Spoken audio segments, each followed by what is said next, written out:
Okay, and we're going with Pesterquest.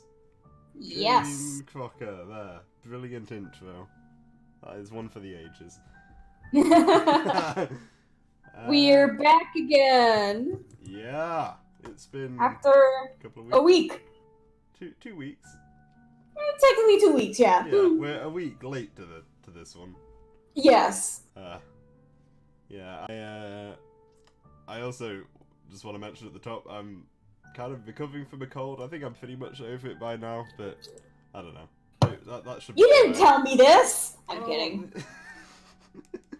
Yeah, I mean, I was pretty much like dying from it this time last week, so it's maybe a good thing we didn't stream then, although for bad reasons.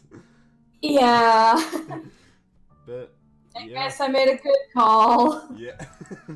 Good job getting that canker sore. You really you really helped me out there. I mean, I had to suffer for it, but you know. Gotta suffer for these streams. Like they're worth it. Yes, I do hope that's all right now. Yeah, it's all gone completely. Yeah. Lovely. Anyway, yes, we're finally getting started on the Alpha Kids with Jane Crocker. There we are. Volume 11. Oh, the real Cold quick. Leadership. Oh, yes? Real quick, did you see who was announced for the next one? Yes, I did. I'm excited. I knew you'd be excited for it. It's your boy. It's my boy.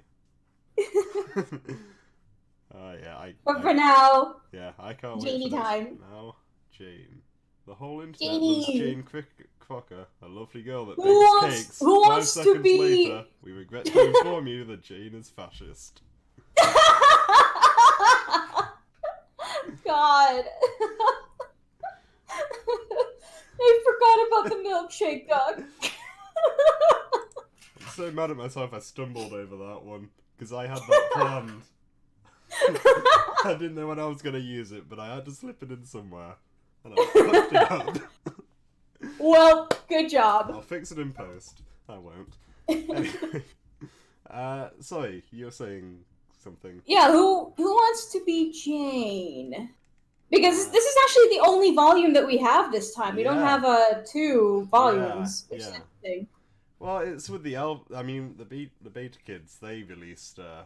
Well, John and Rose were like a double build to start it off, but then Dave and Jade were released one at a time. We just ended up playing them together because. Oh, okay, I think we were yeah. a bit, I don't remember why, but we didn't get playing it straight away, did we? So they're out by the time we got really don't remember. It's been so long. Yeah, I just remember that by the time we got to Dave, Jade was already out for whatever reason, so we did them together. Okay, But yeah, I didn't know that. Yeah, I think it's. I think the Alpha Kids are going to be one at a time. Well, they are. So. Anyway. Yeah, that makes sense. Yeah. Anyway, I don't mind who voices her. It's whatever. Okay, I actually, when they come out, I want to play the Strylons. That's fair. That's fair. Which means you can be Jane, but you also get your boy Jake when he comes out. Yeah, as long as I'm Jake. I mean, I'm pretty sure it's legally required for you to be Jake. Oh, yeah. I mean, come on. Although, I think, as I said before, he really isn't written to have like an English accent. That's just what everyone does. Yeah, he's not. Yeah. But look, it's. I think Let's Read. I think either the Let's Read started that, or people thought it was a thing before that for whatever reason. Yeah, I don't know. Yeah. I guess it is his name. It's been in my brain for so long that I unfortunately cannot unhear the English accent, even though I know full well he doesn't have it. Yeah, I think that's just the case with everyone. So, I mean, I'm not complaining. I don't know how old-timey American is supposed to sound. Yeah, so that's not a voice I could do anyway. Us non-Americans don't have that frame of reference. But, like, I'm fine to go along with him being English if it, puts me one step closer to him. to just be him. That's the dream, right? One step closer to J Kid. I basically am. Okay, let's start on this. Okay, so I'm gonna be Jane then. I Yes. don't know what kind of voice, but I say that every time, don't I? So I'll just stop moaning. Well, we work towards it. It's alright. I feel like the humans generally sort of give them more normal voices than the trolls are all wacky or whatever. Yeah. I'll just do like, yeah, whatever. It's a beautiful moonlit night on Alternia. The sky is clear, a cool breeze is blowing, and even the unbearable screeching of the steel-throated bat crickets sound a little sweeter than usual. And yet, a moment of panic hangs in the air. Oh, hi! Oh, hello. I wasn't expecting this!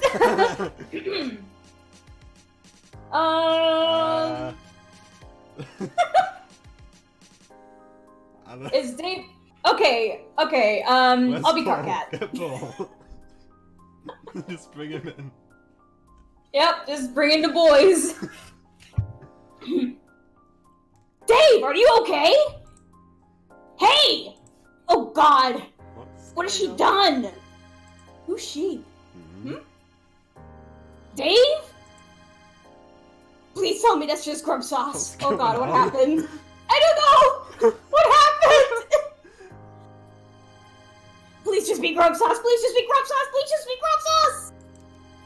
Oh my god, what is happening? Oh, everyone. Oh, we're really gonna have to do all the voices here. You want to be Terezi in this case, if she's talking? Sure. Because I like voicing Friska. Yeah. Carcat, stop being so melodramatic. It wasn't even me who did it. I don't have to voice a face. Okay, fine. It was my fault. I admit it. What is going on? But I'm sure he'll be fine. You could be Dave. Yeah. What the fuck is happening though? We got a 3-year head start on the meteor bullshit. Yeah, Carcat. It's no biggie. I mean, this is obviously the shittiest situation I could possibly be in right now. And, like, my lawyers will be in touch. Don't even think that they won't. But also, it is literally fucking grub sauce, so, like, chill for 2 seconds, okay? Oh, thank God! Like, I know the idea of me having to swap out my soiled ketchup-encrusted pants is getting all hot and bothered under that sweater, but damn, this is a picnic, dude. You're having a fucking picnic! I love it! What a children pheasant. You are all children. Okay! That happened. And, just like that, everything's alright! You have single-handedly revolutionized the art of picnicking on Alternia. You've got a huge checkered blanket, a card-sized wicker hamper, an unholy quantity of foods in Tupperware containers, a lively crowd of your best and most recently acquired friends, everything one can possibly need. Shit's quaint as... Sorry. Oh. Shit's quaint as all fuck out here. Oh, everyone. Wanna be Rose? Sure, yeah. Oh, so, what, for some reason I thought it was Feffy. I don't know what happened there. Why is Rose asking this, by the way? Rose? Why do you want to know? So how many tentacles would you say she has, roughly? Let me see. It's okay, take your time. I don't remember what voice I gave her. My interest is, Purely scientific. Sure. Yes, precisely. Thank you, Kanaya. This is part of my studies in the field of cryptozoology. It's hardly an exact science, but you can help us make it exacter. Well, that's the problem. I really don't think there's a definitive answer. She just has so many. What is going on? I love it. Fascinating. Everyone seems to be having a really great time. You're a pretty good picnic host if you do say so yourself. You let yourself lie back on the blanket and relax. Oh my god, I'm sorry, I have to be both of these. I have to be both of them. Go ahead. Napita, could you pass me one of those beautiful green pies, please? Oh, Oh no. Jay, no! Jay, no! Oh, sure, let me just...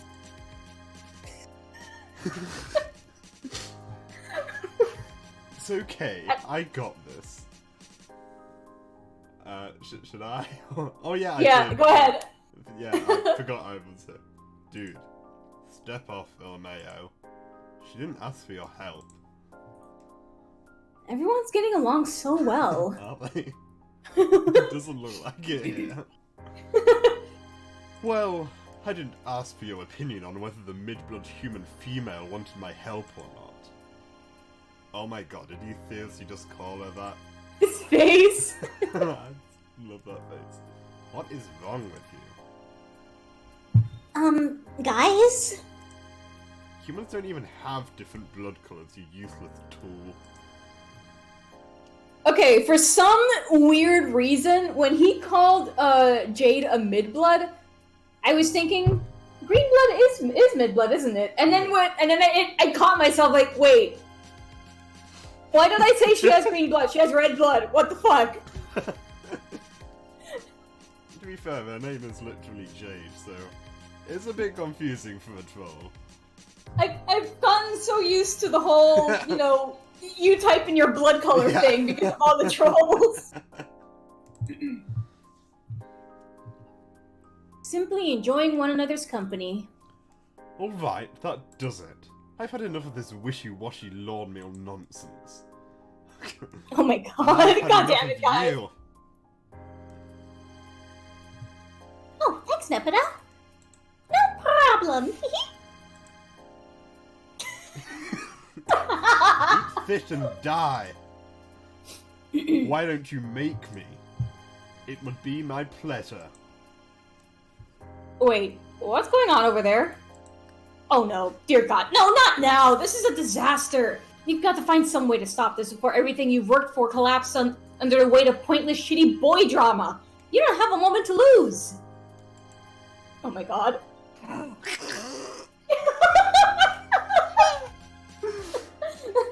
What's better than this? Guys being dudes!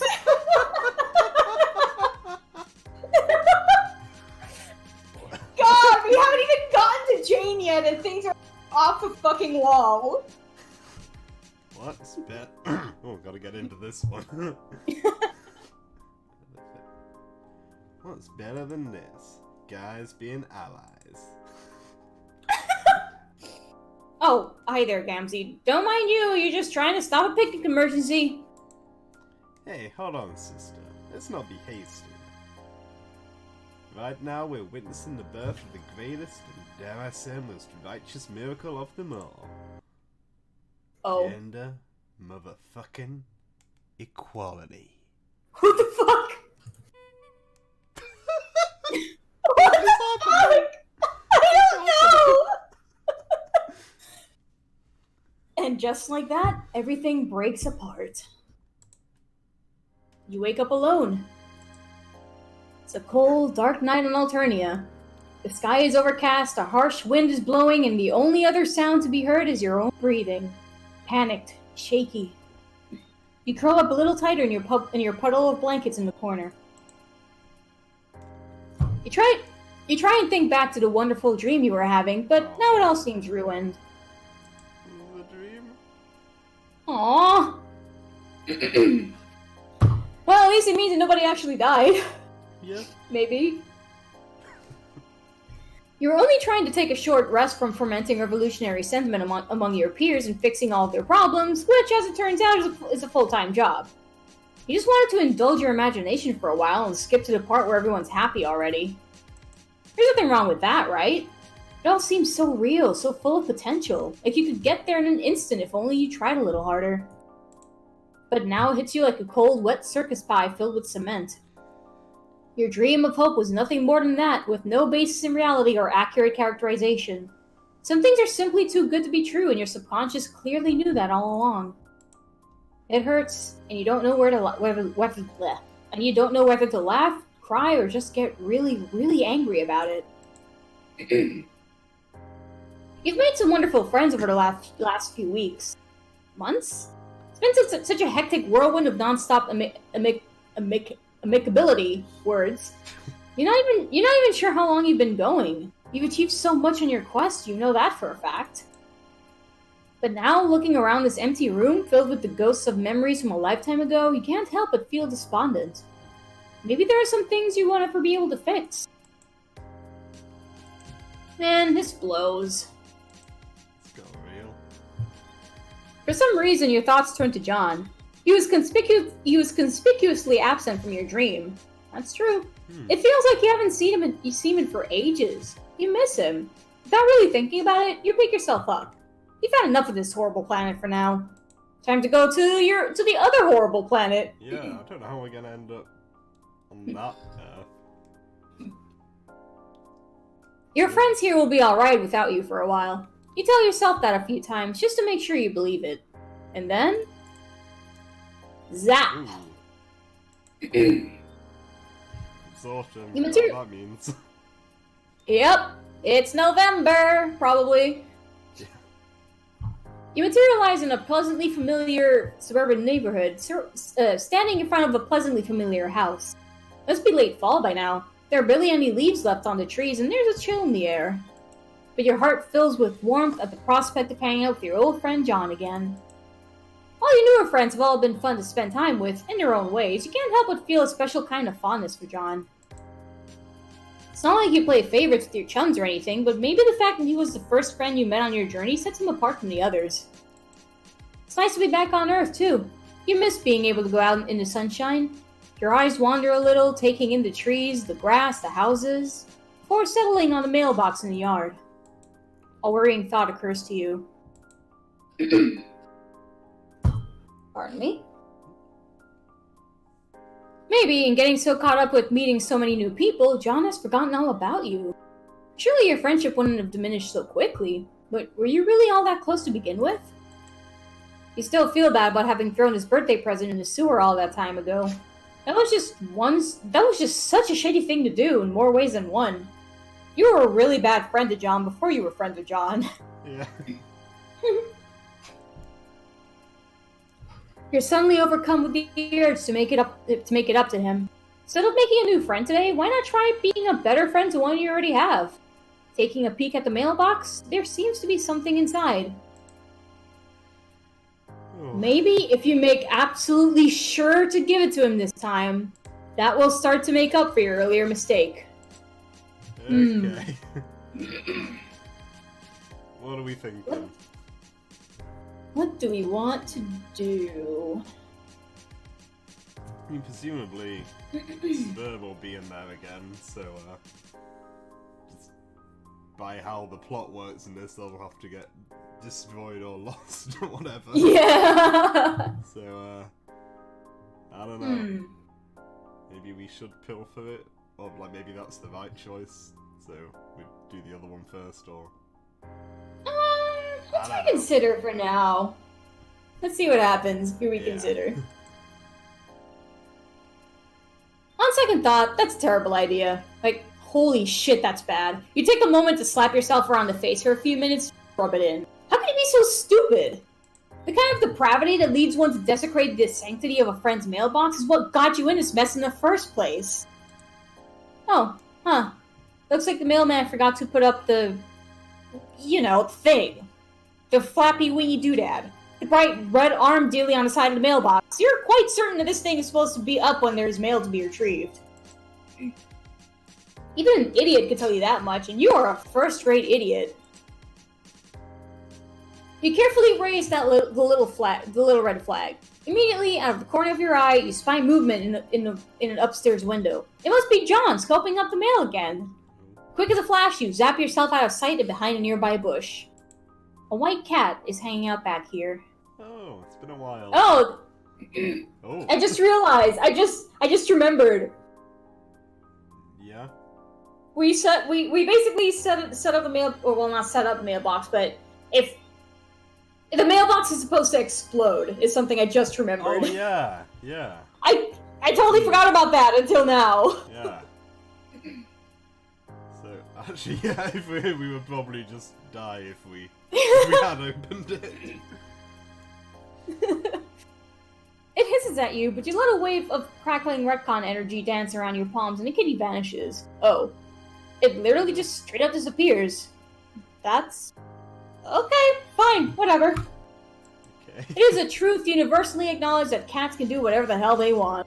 Except for taking this hiding spot, that is, which you have now commandeered in the name of friendship.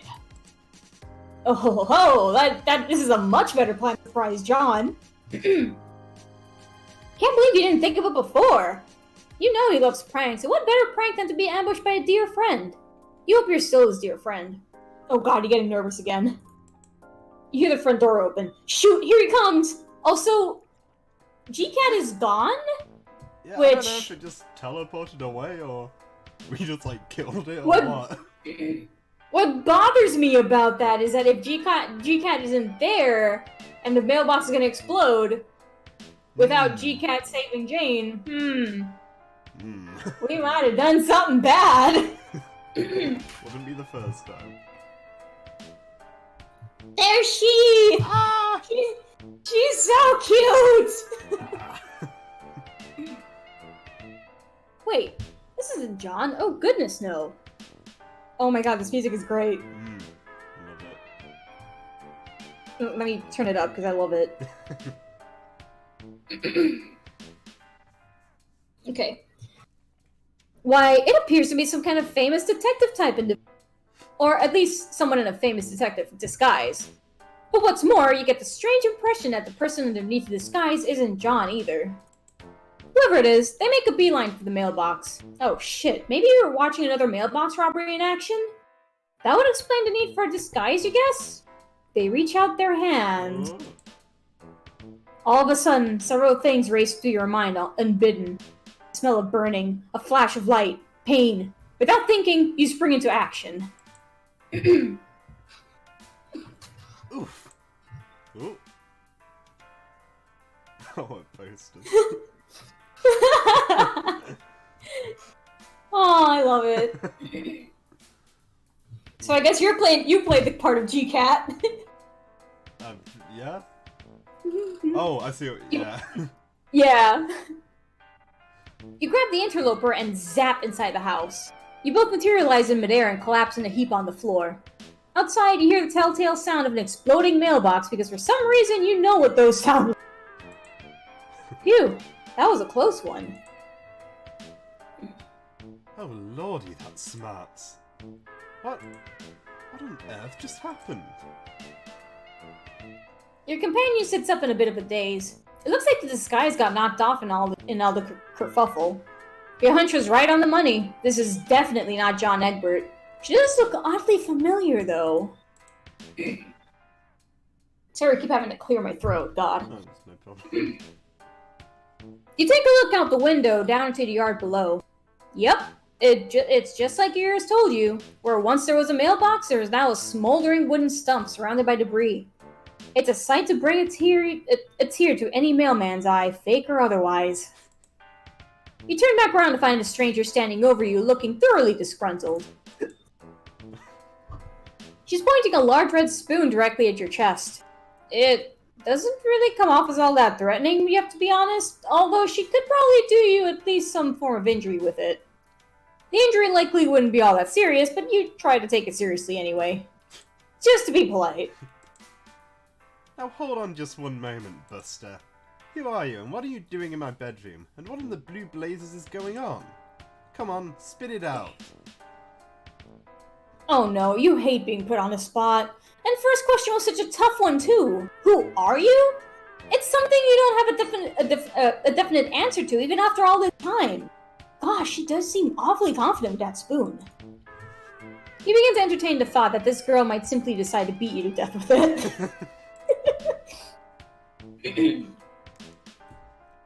You're finding it hard to think amid all the confusion. Didn't you just say this is her bedroom? You were dead certain this was John's house. It is John's house. It even has a tire swing and everything. And this girl, who even is she? John's never mentioned having a sister or anything before. But looking around the room, it's obvious that she lives here. And there's no trace of any of John's things. Did he move house without telling you? That thought makes you so impossibly sad. Aw. Well, if you won't talk, I suppose I'll have to suss out the truth myself. She looks at you very carefully for a moment before glancing over at one of the posters. It's a black and white picture of what looks like a daring group of detectives. They're drawn in a fairly minimal style with round ovoid heads. Immediately, her face lights up in recognition. She's so happy! Oh, I see. Mum's the word. She taps the side of her nose knowingly and winks. And you realize she's trying to let you know that she knows something that you supposedly both know. But all you really know is that you have no idea what it is. Does she think we're problem sleuth? I think so! Oh, honey!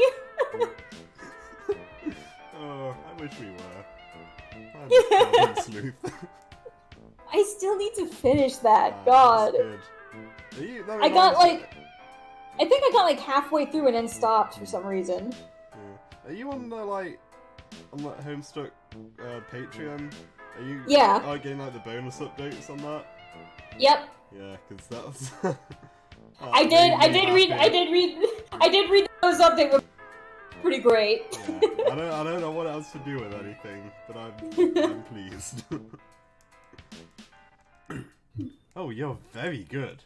Pretending not to know that which you know that I know that we both know. No, you're telling her. You haven't got the foggiest talking about. Knowing stuff? How can anyone possibly accuse you of such a thing? I don't know anything. Oh, it's alright. I won't tell anyone. Keeping incognito is of the utmost importance for problem sleuths like us. Always a pleasure to meet a fellow fan. She seems to be under the impression that you're some sort of cosplayer? Either that or an undercover agent of some sort. Oh, what the hell, you might as well roll with it. This will be easier than pretending to be a postal worker at any rate. Hold on a moment. I've got just the thing for a fellow gentle person of taste. She puts the spoon away for a moment, which is a relief, then whips another copy of the poster and a pen out of nowhere and signs it? You've never met or heard of this girl before, she's just straight up giving you her autograph. You take a look at the signature. The name reads Jane Crocker. Huh, you guess this girl's name is Jane then. Now that we've got that out of the way, nice though it is to make your acquaintance, that doesn't explain what you're doing in my house. Or come to think of it, how we even got here. Well, it's all very simple actually. Just a boring everyday example of an innocent bystander saving an unwitting team from a parcel bomb with their zappy hell treasure powers. Nothing weird at all. You zap around the room a bit by way of demonstration, ending up back where you started. Transportalization technology.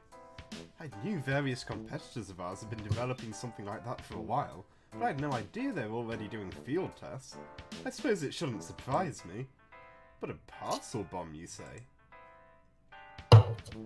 You gesture out of the window at the sad, obliterated remains of the mailbox. There was nothing anyone could do to save it, or its contents. Oh, shoot, Jane wasn't expecting any extremely important deliveries, was she? Potentially in the form of significant birthday gifts or a copy of a mysterious computer game? I mean, to be fair, it was gonna blow up in canon anyway. Oh, yeah. Oh, yeah, I remember that one. Yeah, was it?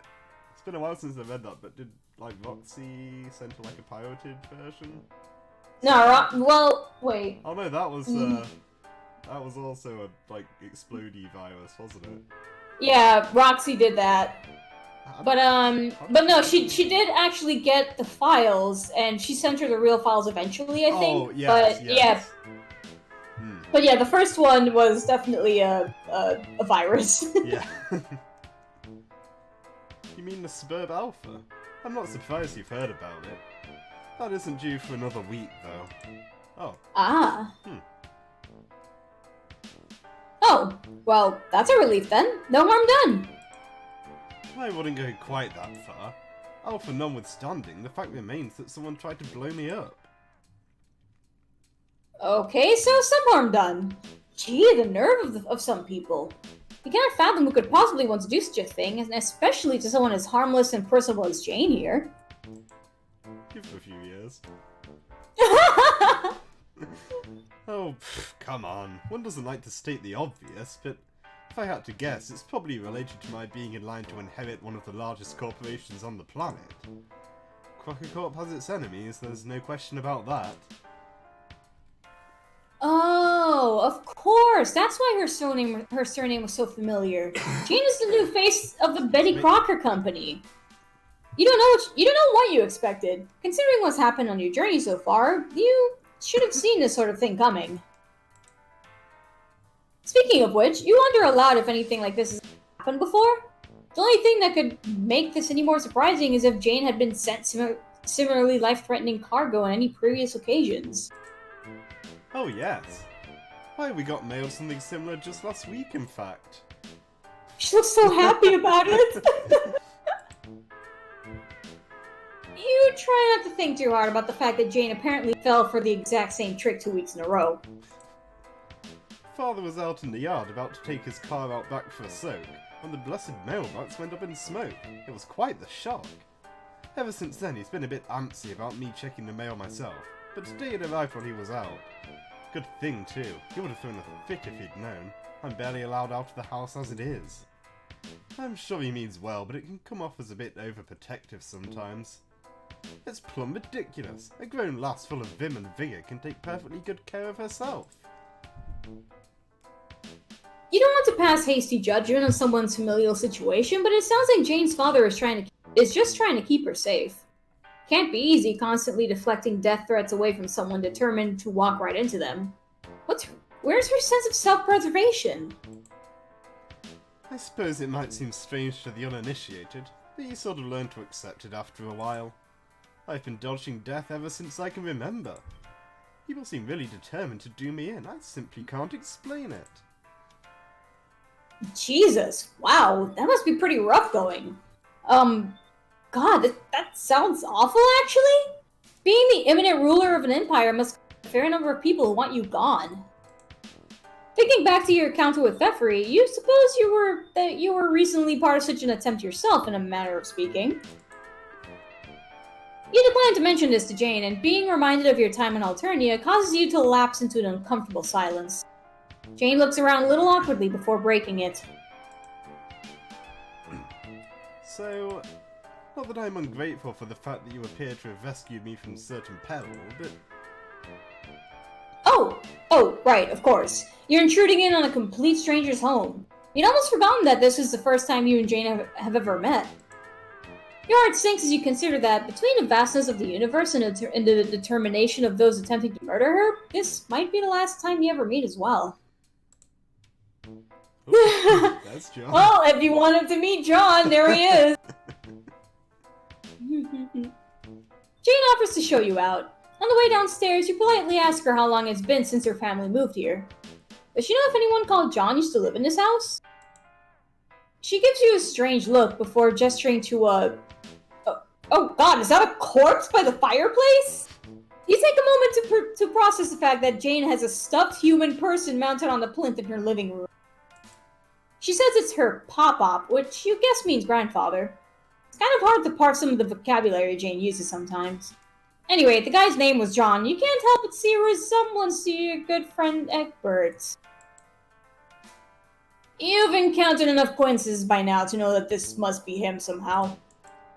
You must have traveled forwards in time by accident, such. This is the only possible explanation. Well, about that.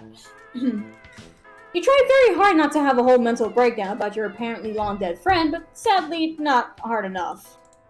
However, at the sight of your various expressions of horror, shock, and confusion, Jane perks up considerably. Did you know my dear old Pop-Pop? You should have said something. He was a popular fellow, so I suppose it was only a matter of time before one of the friends from his performing heydays came to visit. That's right, Jane. Keep talking about him and your friendship in the past tense. This is totally helping you feel better. By which you mean to say, yes, Jane, you're absolutely right. You're an old entertaining friend of her pop-ups who just so happened to be visiting the area in the, circus touring season? You try not to be too insulted when Jane eats the lie up without a moment of hesitation. Well, if one of old Pop-Pop Crocker's pals is here, I suppose I can't just turn you out on the street like some nobody. And Papa would never forgive me for giving a family friend the cold shoulder. You simply must stay a while longer. I insist. You cannot help but agree enthusiastically. And here you were thinking his volume was over before it started. Gee, this makes a nice change. They really love breaking the fourth wall in this, huh? You've grown accustomed to putting in a lot of hard work to score some hangout time with various people on your journey, but all it took to convince Jane was a pre-established connection with her apparently very wealthy relatives. It just goes to show you stuff. I'm afraid I haven't fulfilled my duties as host very well so far, but I'm determined to change that starting now. But, what to do? You've been playing the game of friendship long enough by now to sense an important decision approaching. You take a quick inventory of Jane's important character details. You mean interests and personality traits. She seems to have a passion for the lost art of sleuthing and famous detectives of years past. Her imminent inheritance of a baking conglomerate and expert spoon wielding likely indicates she knows her way around a cake or two as well. Why don't the two of you? I like these choices. Same. Are you telling me they're not the same choice? I don't know. I mean, I don't really know where either of these are gonna go. So. I bet you solving a mystery is the good end. Yeah. I mean, I don't actually know, but... Yeah, that just sounds... What do you think we should do? More to it. So, should we practice some self-care first? Sure. Self-care comes first. Self-care! You know what? All this heavy stuff has really been getting to you recently. Christ, you left Alternia to get away from the hell-murdering nonsense, but if anything, it feels just as stressful back here on Earth with Jane. The adrenaline rush from the impromptu rescue is beginning to wear off, and your legs start to go all wobbly. You slump down against the wall, exhausted. Man, this really took a lot out of you. Oh, gracious. You alright? Yeah, you just need a minute. Ugh, God, it's so weird and embarrassing. How come it's only once you are out of the bad situation you stop being able to cope with it? You try to pull yourself together, but then your stomach growls like an aggressive cat. Come to think of it, you haven't eaten anything and you don't even know how long. Jane gives you a sympathetic, almost grandmotherly look. It sounds like someone's hungry.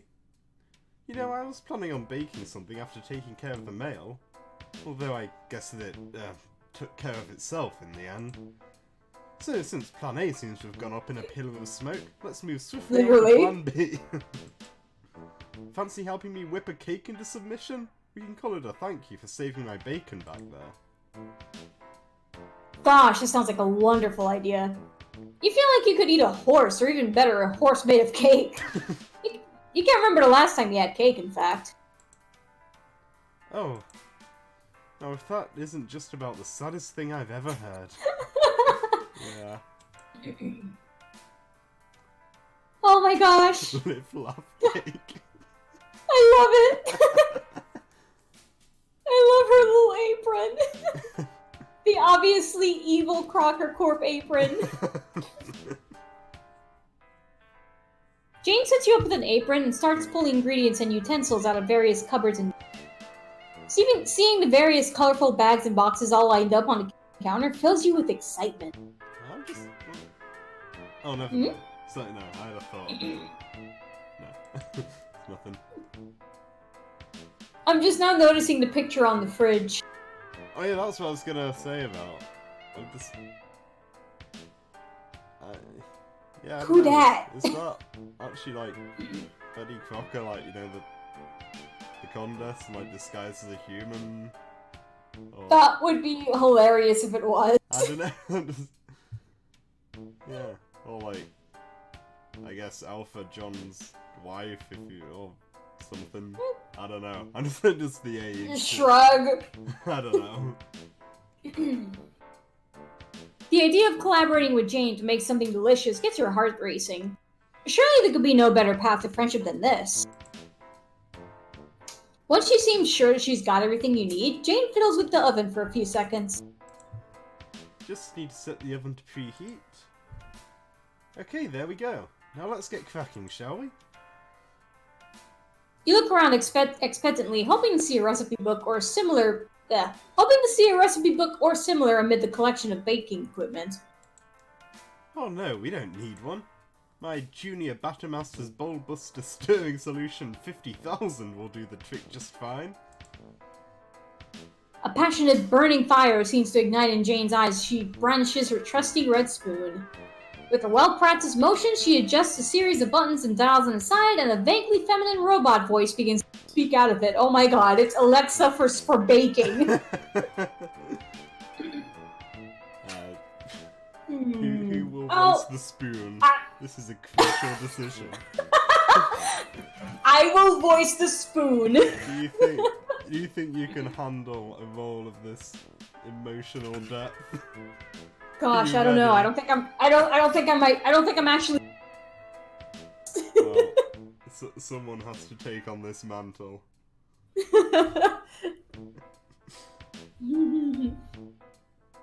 Triple chocolate layer cake, medium rare. That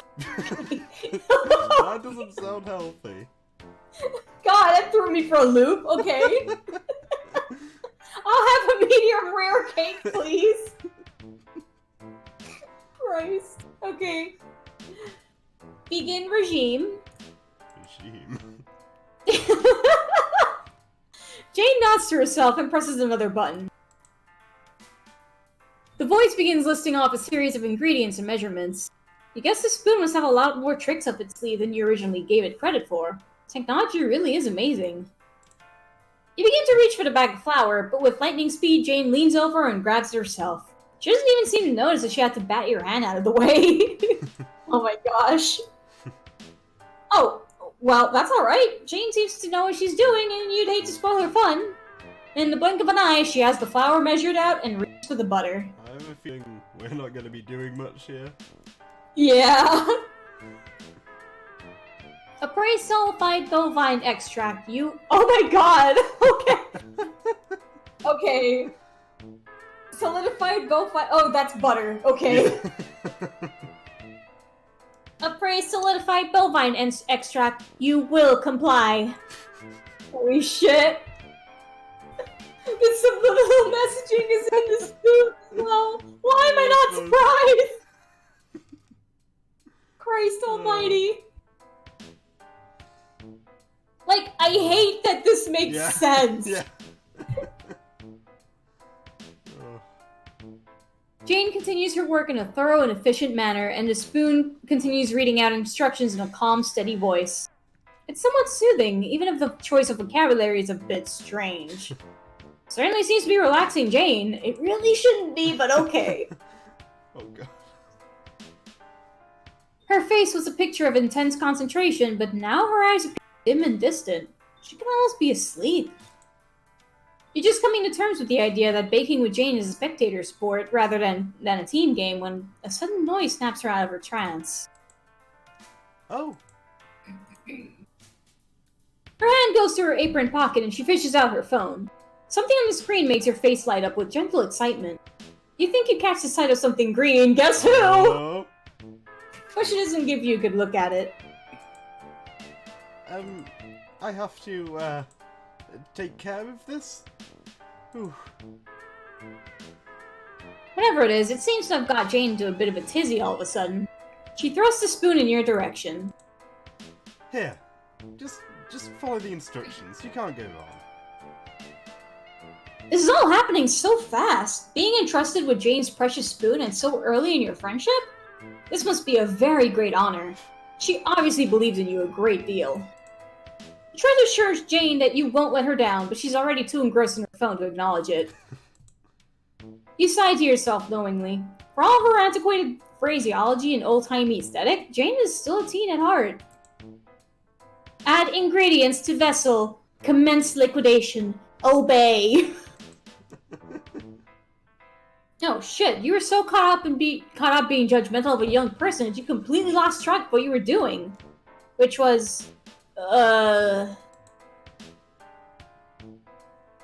Dissolve desiccated cocoa in boiling water. Submit to your labor. I love this. Hey, hang on just a moment. You just barely managed to remember what the previous instruction was before the spoon moved on to the next step already. Oh god, what were the other ingredients you needed to add? You try to guess, but there are too many things on a counter, and you don't know what half of them even are. You spare a glance at Jane, hoping against hope that she's noticed your plight, but she's far too distracted to help you right now. You just have to work it out by yourself. She's counting on you. Think, damn it, think! Fold cocoa paste into mixture. Make haste. The end is nigh. God. It's fucking spoon. Eggs! You don't remember doing anything with eggs, but the spoon definitely called for some a while ago. In a blind panic, you grab one and toss it in the bowl. Did you crack it first? Only after you've stirred it into the mixture do you remember that it's generally best to remove the shell first. There it is. Pour cream into a small saucepan and heat over a low flame for a few minutes, ensuring that it does not boil or simmer. Once the cream is hot, remove the saucepan from the heat. Cease reproduction. The calm robot voice isn't soothing to you, not anymore. I'm definitely not doing spoon justice, and I'm so sorry. I mean, I think few people could. This is evolved for an Oscar kind of standard performance. Yes. You're doing It's the best you dulcet can. tones. I'm trying, damn it! It's dulcet tones that become your tormentor. It wouldn't be so bad if it would slow down for a moment. Here's a speed setting on this spoon. If you just had some more time to think. Are you sure you would like to start over? Ah, wrong button! You can't go back, not now! You cancel the prompt and grit your teeth in grim determination. You can fix this. You have to fix this. It's like Jane said all those minutes ago when she sent you on this quest. You can't go wrong. It's at this moment that your eyes land on the bag of sugar. The noticeably unopened bag of sugar. It's just sitting there, smirking at you with a look of unbearable smugness to the colorful lettering on its face. Who? Me? What could you possibly need me in a cake for? Oh. You tear the bag open and dump the entire contents into the mixing bowl with an ice-cold fury.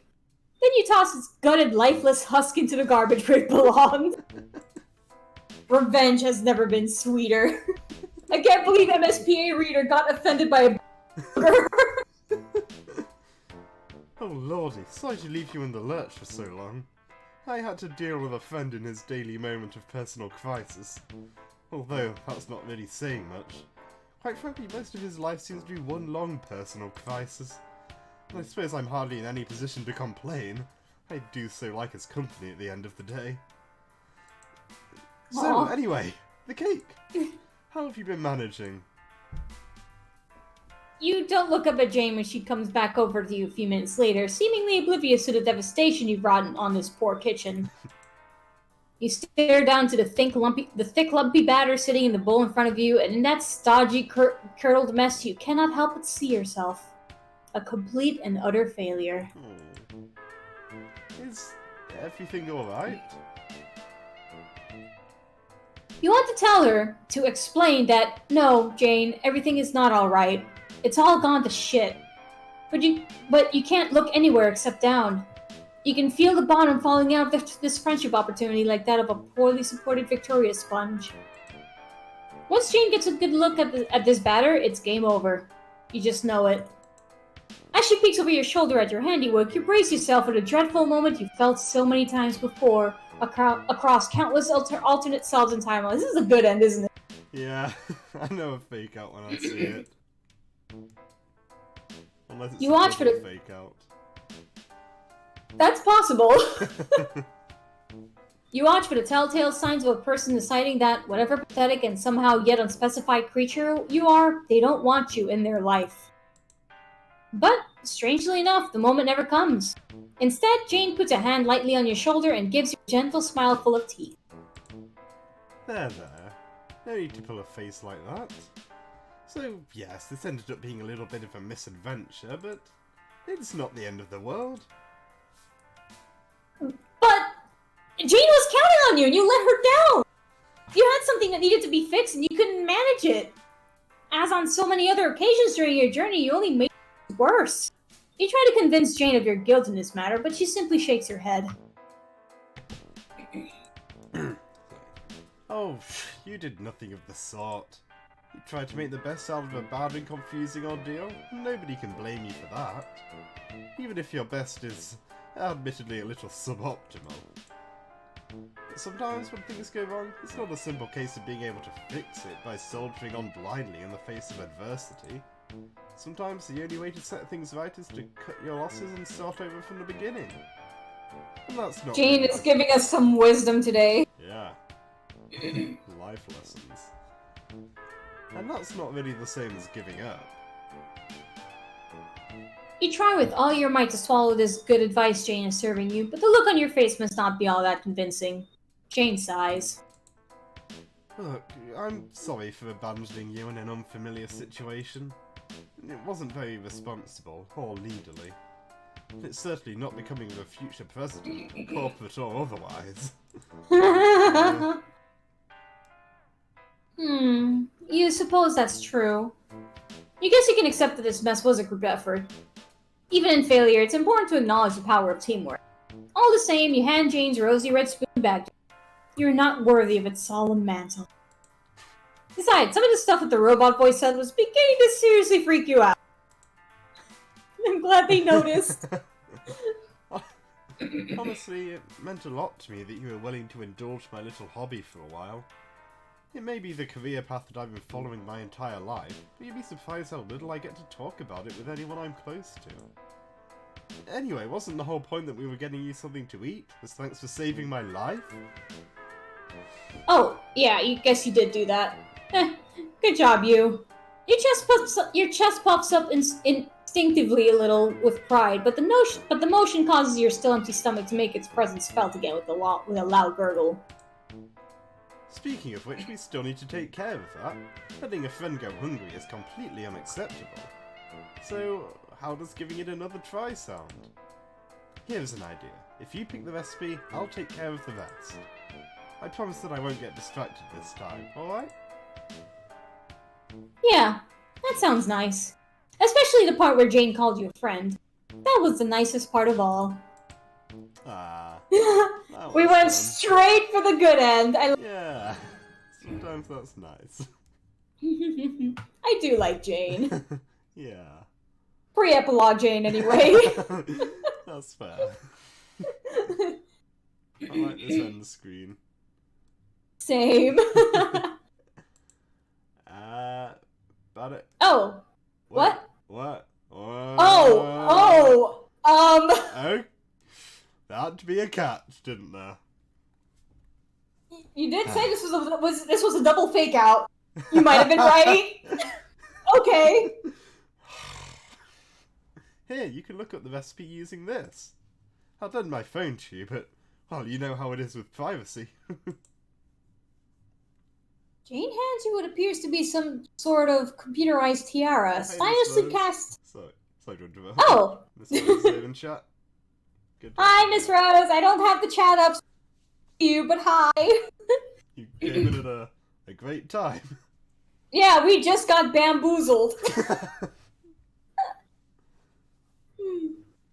Jane hands you what appears to be some sort of computerized tiara, stylishly cast in crocker red plastic. You guess you just put it on? Don't put it on? That's not too complicated. You've seen more peculiar user interfaces in various travels across time and space, that's for sure. Okay. Oh boy. The device fits snugly on top of your head, despite your apparent lack of ears. You feel the unreal air mesh psychically with your own brain as you are mentally hooked up to the limitless potential of the internet. Oh god. Wait, it's all cats! Oh my god! I guess that's alright. I will gladly accept this. Okay. This is the kind of propaganda I'm down with.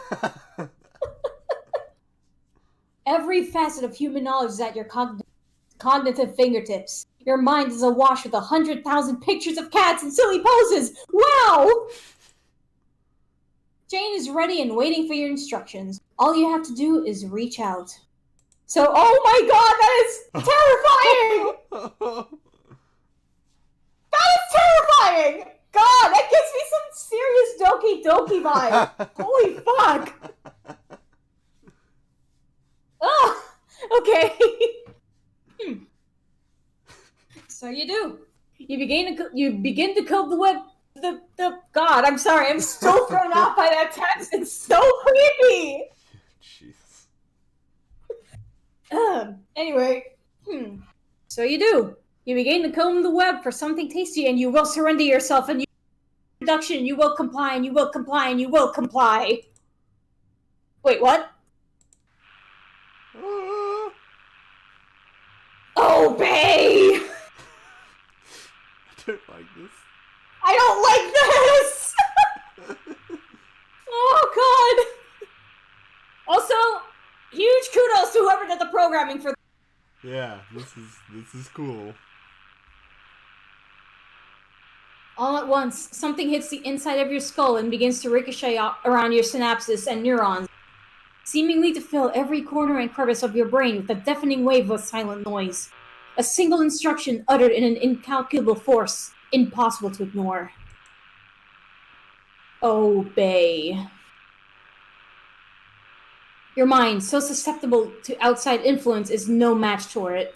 You feel a million sharp pains as a million neural pathways are rearranged to form sharp angles and ordered lines and circuits. In the blinding flash of light, her design overwhelms every part of me and consumes every atom of me, and then retransmits and amplifies the whole in concert with her will. This is terrifying. Holy shit. And I cannot know any different because this is all that I am, and it is so much more than I was. And I see her worthless protege's face twist in a look of horror at the sight of my transmutation, but I do not spare her a second glance as I look skywards. I am free of such concerns now. And in the eye of the mind that now belongs to her, I see the place I need to go, and I reach out with the power I stole, and I step forward into it. And in her throne room, I kneel beneath her smile as she sets a course for everywhere. There are problems in this universe that require our attention. And I, her new weapon, smile too. We're going to fix everything. I don't want to Holy do that. shit! God! Oh my god. Holy fuck! Okay! Well, I guess Wow! that wasn't the good ending after all. Oh, look at the shirt. Yep. Holy shit! You straight up called it when you said this was. Oh, Christ! Oh. Wow. Okay. I'm not gonna get over that for a while. God, that gave me some serious Doki Doki vibe. Holy fuck. Jane, what the fuck? Jane.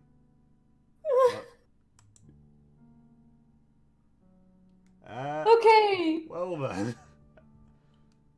Should we go back and get the first bad ending with the mail? Yes. Yeah. I'm still fucking shook from that. Yeah. Holy... Whew. That's a worrying development. I'm gonna be honest. Out of all the endings we've seen so far, that was not only the most terrifying one, but also the coolest. Yeah, that was. Just that whole transition was really cool. Yeah, that got me. Ooh. Oh. Alright, I guess we're gonna pull for the post and die from a bomb explosion. I guess so. It's probably a better ending than that one. Yeah, no kidding. Yeah, that's an excellent idea. John will be so happy that the mail came with no mishap and so grateful that you, his trusted pal, were able to make it happen. Perhaps you could even pretend it's an apology gift you got him? Wow, you've gotten so good at being a friend by now, it's not even real. There's basically no way this plan can backfire. You reach a hand inside the mailbox to grab the package, and then everything goes dark. Backfired. There it is. Wow. Well, that was that. Whoops, I clicked the wrong thing. Let's go solve a mystery. Yeah. Yeah. I hope this just leads to problem sleuth references. That's all I want. God. It's been bothering you for a while, but for someone who claims to follow in the footsteps of the very gutsiest of gumshoes, Jane seems pretty unmotivated to find out who's been trying to murder her all these years. Perhaps you should use the means at your disposal to finally put this mystery to rest once and for all? You suggest to Jane that maybe you should try to ascertain who the parcel was sent by. By whom was the parcel sent? What? Grammar, silly. Yeah. Grammar, silly. It's very important. Oh, of course. You suppose you agree with that. After all, this is a text-based medium, and shoddy craftsmanship can only ever obscure information. Proper adherence to linguistic conventions is of the utmost importance, ensuring the conveyance of salient details in a timely and comprehensional manner. But damn it, Jane, now's not the time! You've got a case to... Yes, alright. But what exactly are you proposing that we do? There's very little evidence that we could feasibly collect. The two of you look forlornly out of the window again, down to where the mailbox should be. Jane is right. That avenue of investigation went up in smoke a few minutes ago.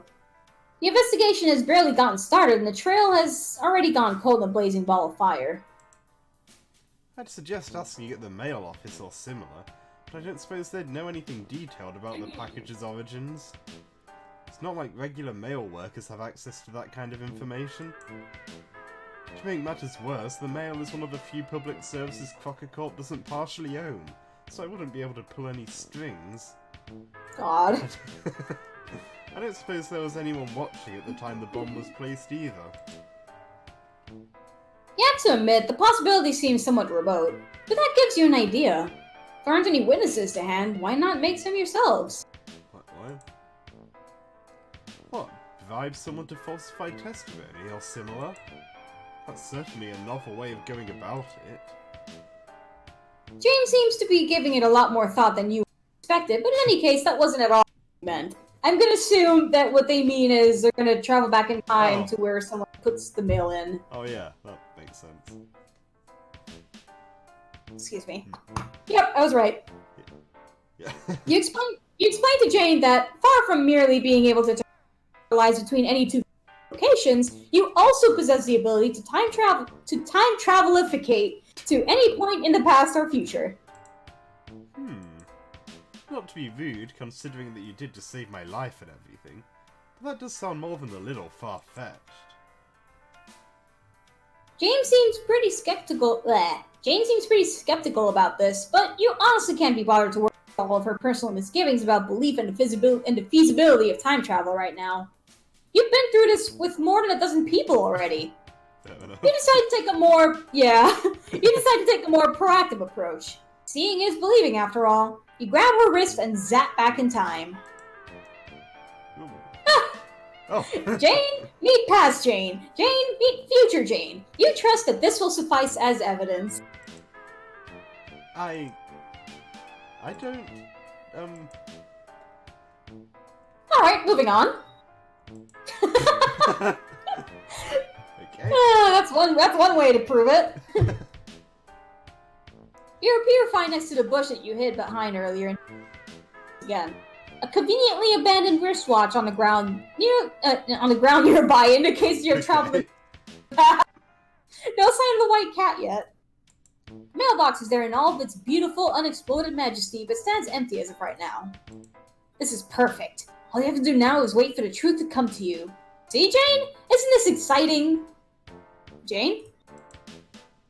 Oh. All right, I get to voice.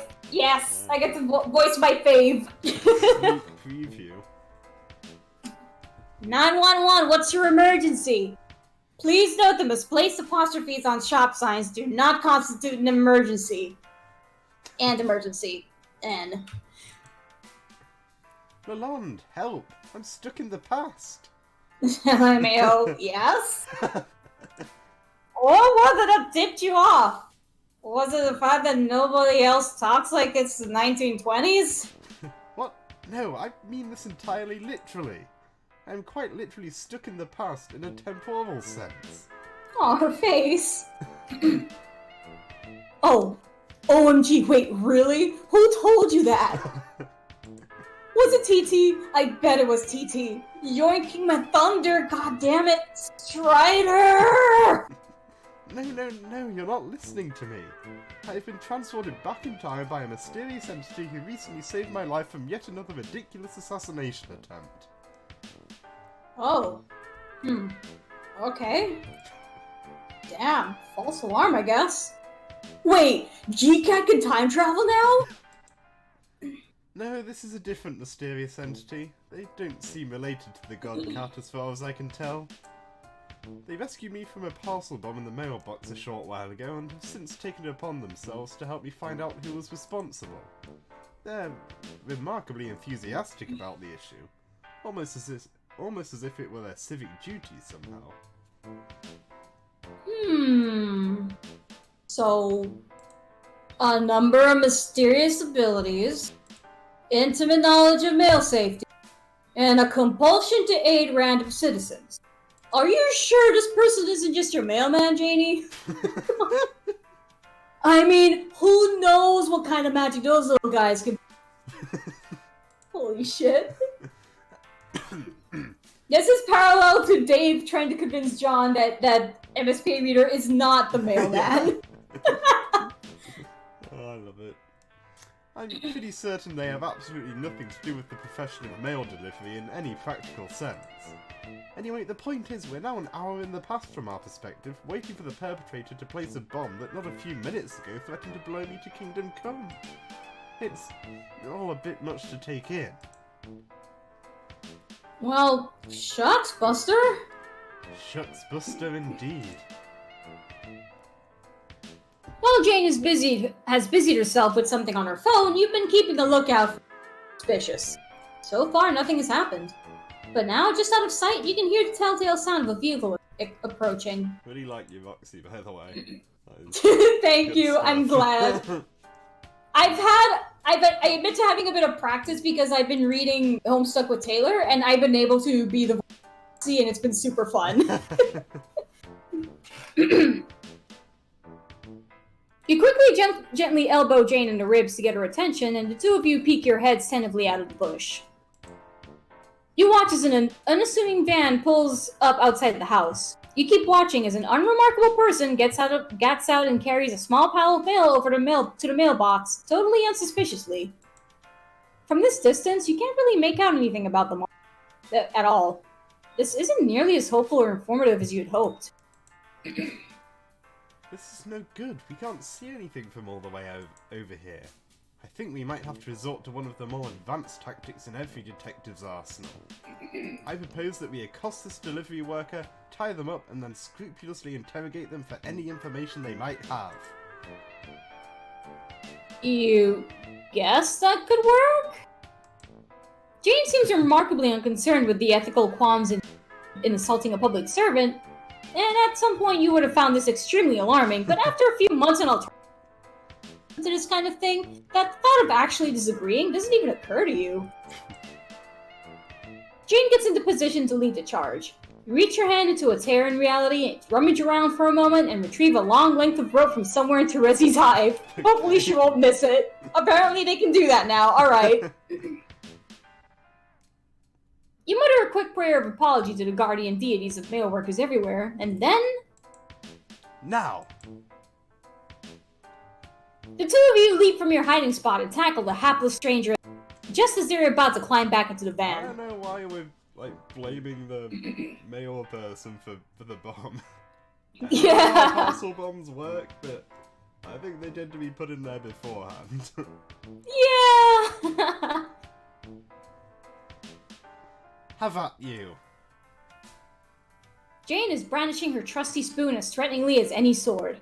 The poor defenseless postman is taken completely by surprise and topples to the ground. You quickly tie their arms and legs and then zap all three of you back out of sight behind the bushes again.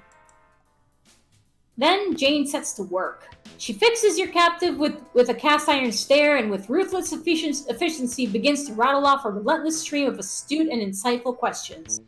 Her tongue is like a whip, beating her quarry into submission. You watch in silent horror as she verbally dismantles this unfortunate soul, piece by fearful piece. It's like watching a dozen interrogation scenes from a dozen gritty crime dramas and noir detective all at once. She pretends to smoke an invisible cigar at one point, seemingly without noticing at all. God. You don't even have words for what she does with the spoon. Oh dear. When Jane finally pauses to catch her breath, the nameless and faceless courier manages to choke out a few words and spill the beans. It is a scant few beans that you are sorry to say. They say they don't know much. Hell, with a dame roughing them up like that, they can't even remember their own. But they do remember the mysterious package marked "Handle with Care" and addressed to the Crocker residence. They say they remember thinking that there was nowhere else the package could have been headed. With a surname like that, it's only fitting. You know, with that big red spoon on the side of the box and everything. Jane doesn't say anything else. She just stands up and unties the prisoner. They're free to go. You flash them a look which you hope says something like, "I'm sorry for helping this distressed teenager tie you up in order to satisfy your curiosity, and I appreciate your ongoing public service, but you've never been great at nonverbal communication." A notification rings out from Jane's phone. Perhaps chatting to a friend in this trying time will offer her some comfort? You wander a short distance away, allowing Jane some space to process what's happened. You've learned the hard way that privacy is a fundamental right that should always be respected.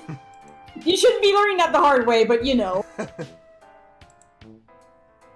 How goes the investigation? Did you threaten a retail worker or something yet? OMG, Janie, you did, didn't you? God damn it, we've talked about this. Jane, are you okay? No. I can't believe that I'm typing this. The company, my company, it appears that they were the ones who sent the bomb. Oh, fuck. I guess that makes sense. But... Okay.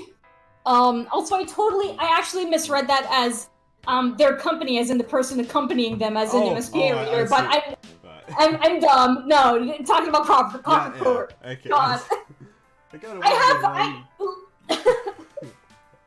Listen, I have 2 brain cells and one of them is Quest.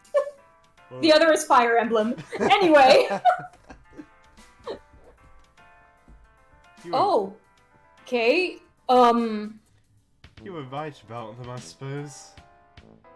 You're being serious right now? You're not, like, pranking me super hard for the megalols? No, of course not. I'm hardly in a joking mood. Oh, Jane, this is great! What? You finally pulled through! The batter bitch had the wool over your eyes but no more! Oh, I'm so happy! What? No! This is awful! Oh, right. Of course, what I meant was that... Ah! Will you please just stop talking for a second? I can't think with your endless ruddy-faced blithering all the time. I nearly died for the umpteenth time this morning, but survived only to have my entire worldview start to collapse before my very eyes by way of some mysterious time travel magic. Jeez Louise, this is easy for you. In fact, this must be Christmas and birthday come early for all three of you. You finally got what you wanted, which was to prove me wrong. Your insane collective conspiracy about my entire life being part of some evil plot looks like it might just hold water after all. Congratulations. Go on, say that you told me so. Here, I'll even type it out for you to copy and paste so you don't have to worry about any more... whatever. Shit-faced spelling errors. I told you so. No? I'm not really sure what to say. You're kinda scaring me. I'm sorry. This is scaring me too. Jane sighs. He guessed the conversation must be taking for the heavy, but you can't say for sure. You're feeling good about your decision to not pry into this private conversation. What we did! Yeah, and it kinda did get heavy there for a bit. Yeah. It would truly be some kind of it would truly be some kind of fucked up to intrude at such a vulnerable moment when people are really seen at their best. God. It feels as though I'm in the middle of an ocean. Scratch that, it feels like my whole world is an ocean. Something so immense, so dark, so vast and deep that I can't even begin to imagine what might be beneath the surface. Everything that I've ever known, everything that I've ever been, is sinking down into it and vanishing with nary a trace. My only solace is to jump of my own volition before I'm pulled under by the force. And what, is someone going to catch me and help me stay afloat? The only float my best friend in the whole world has any familiarity with is flipping cocktails. Oh. OMG, Jane, I know you're like being kind of mean and exasperated right now, but it means a lot to hear that I'm your best friend. Aww. I love you. Heart. Aww. Rolo, please, I'm only trying to express the depths of my existential confusion over here. The ocean, Lalonde. The abyssal infinite ocean. Can you even imagine what that's like? Well... maybe! On second thought, never mind. This whole analogy is contrived and nonsensical and couldn't possibly have any emotional relevance to anyone. Well... God, I'm Another sorry. sigh. God, I'm sorry. I'm not handling this well at all. I mean... To be TBH? No. But let's be real, I don't precise arrangement of emotional responses would even realistically qualify as quad handling this whale fish pun for topic appropriateness. So hard to beat. You know what? That just Yeah. I don't even bother correcting it. That's authentic. Phew. Like, I guess I had this whole plan for how I'd get you to accept the truth. And it would have worked, because let's be real, I'm a fucking genius. But also... I'm pretty sure it would have involved blowing up a whole bunch more shit. Or at least mega-espicades. How about shenanigans? Oh, you know it. Shenanigans out the ass. The point is, I knew that it would be hard. Maybe hazardous to our relationship and or your physical health. But I knew that you were worth it. And also for what it's worth, I don't give an effing fuck about dunking on. None of us do. With a third and final huff, Jane slumps down on the ground, visibly deflated. All the tempest and fury is gone out of her, and now she's just sitting and gazing glumly at the wall of bubblegum pink on her screen. She seems utterly miserable. You want to comfort her, to offer solace and friendly counsel in this trying time. There comes a moment in every teen's upbringing where she realizes the globe-spanning multi-billion-dollar corporation, which is her birthright, has also been responsible for some pretty shady and heinous nonsense, including multiple attempts on her life. It's just a part of growing up, for sure, if you say so. We've all been there. But somehow you just can't find the words, and maybe it's not your place to comment anyway. Before you can think of something to say, Jane shakes her head and starts typing again. Alright, that's enough sitting around and feeling all forlorn. I'm feeling pretty okay, actually. No, me! I'm talking about myself. This new reality is one that I simply have to accept, whether I like it or not. And it's no good being glum about it. Especially not if it leads me to mistreat my nearest and dearest. So I'm not going to be the leader of a worldwide mega corporation. Big deal. There are better things to be applying my savvy towards. The friends who have my back, for instance. OMG, Janie, I'm loving this new... I understand I've been remiss in my duties as of late, but that ends now. Where once I had a duty to my heritage, now I have a duty to those who care about me. The call of leadership comes from elsewhere. OMG, yes! These words you're typing! Meaningful and full of poignancy. Jane strikes a pose and looks at once determined, bold, fearless, and resolute, and all while still typing furiously away on her mobile. Just goes to show how hard she must have trained for a moment like this. And so, for my first act as a responsible friend with eyes unclouded by the sugary haze of a manipulative baking empire, I say that it ends here. The game in which we've been pawns for years stops today. Yes! Hell yeah! Yes! I think I've rather gone off the idea of games altogether, haven't you? Specifically, the game.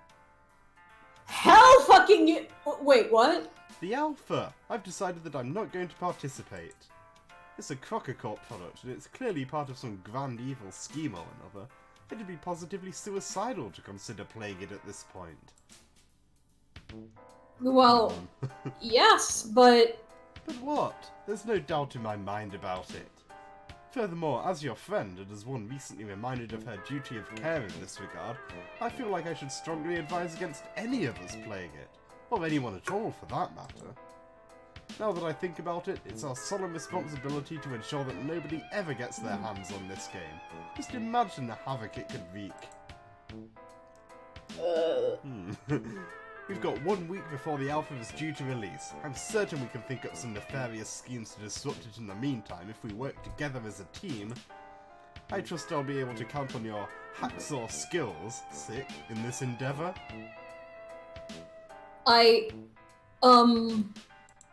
Sure. Completely accidental lack of excitement. My 6 skills are yours to command. I knew it. You're the best BFFC one could hope for. Jane clears her throat, pockets her phone, and seems to have reached some kind of conclusion. That chat looked from the outside like it was one huge emotional journey from start to finish. You're glad that Jane seems to be feeling better for having had it, whatever they ended up. Excuse me. Alright there. Just a hiccup. Whatever they ended up talking about. Sometimes all you need is a friend to vent things towards in a healthy and productive manner. I suppose I should thank you again. Without your help, I may never have learned the truth. It's quite possible I would have lived out the rest of my potentially very short life without another opportunity to see things for what they really were. I don't know how I shall ever repay you. Since nothing today has changed the fact that Jane is ludicrously wealthy, you can think of a great number of ways she could feasibly repay you. But that might just be pushing it a little too far at once. So instead, you effortlessly spin some yarn about this being... Wow. Never mind. So instead, you effortlessly spin some yarn about being what friends are for and so on. It's a speech you've given many, many times before. I've depended on you for a great deal, but now I think it's time to forge my own path and under my own steam. I'll show the world what Jane Crocker can accomplish with naught but her two bare hands. Now, if you'll excuse me, I have an existential crisis to avert. The real good end, I hope. This is a relatable screen here. Yeah.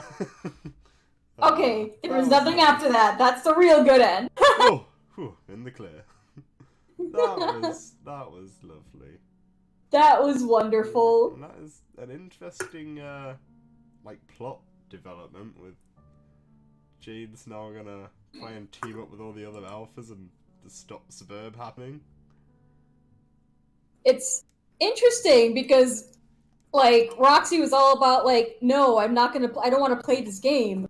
But at the same time, she's also not going to be able to, they're also not going to be able to see Rose, which is something they've been looking forward to. Yeah. So that would explain their hesitance. Yeah. Well, I'm sure we can fix that. That's true. MSP Reader hasn't quite figured out that they're in the universe, but yeah. I'm just gonna look at the credits. Oh yeah. Who did the programming for this? Because that was. I'm still shook by that ending. Written by Pip Dillister. Oh, is that as in Pip D from all sorts of things? I believe Pip wrote this. Pip. Nice. I like Pip. Yeah, Pip's cool. Yeah. Adelaide Killigan did the programming for this, which huge kudos. Oh yeah, this is new person. Yeah. Good job with that. Let's see, character art, Gina Chacon. Background art, Courtney Brendel. And illustrations. I assume the music was James Roach. Yeah. God, I still get tripped up seeing Mark Hadley in any of the... Because, Mark Hadley, I knew way before Homestuck was a thing. Oh. So, to see... when I discovered that, he did, Homestuck music, I was like, what the fuck? Because I used to be in the Powerpuff Girls fandom, and I was, on the forums, and Mark Hadley was known as Parsec on those forums. So, it was weird seeing his name. Small world. Yeah, very tiny world. So well done everyone who contributed to that. Mm-hmm. A lot of fun. That was really, really good. It also makes me excited for Roxy. God, I have so much fun voicing them. Yeah. I'm thinking the order I kind of expect it to be is Jane, Jake, Roxy, Dirk.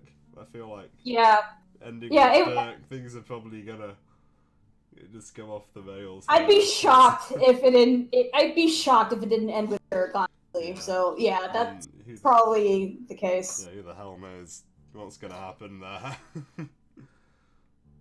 I am certainly interested. Yeah, but next week actually. We finally. Jake? Oh yeah, Jake's coming out next week, huh? Yeah, because we had to delay this one. Yeah. And we finally get to know what's up with. Hopefully. So you cut out there. What's up with what? Hopefully we get to know what's up with. You cut out again, but I think I got. God. Getting T-pose, dude. Is that what you were saying? Is the stream is my mic just trying to censor the word T-pose? But yeah, Yeah. I'm predicting that on Dirk's volume to see what's up with that. Yeah. Cheapos guy. We will get to the bottom of that.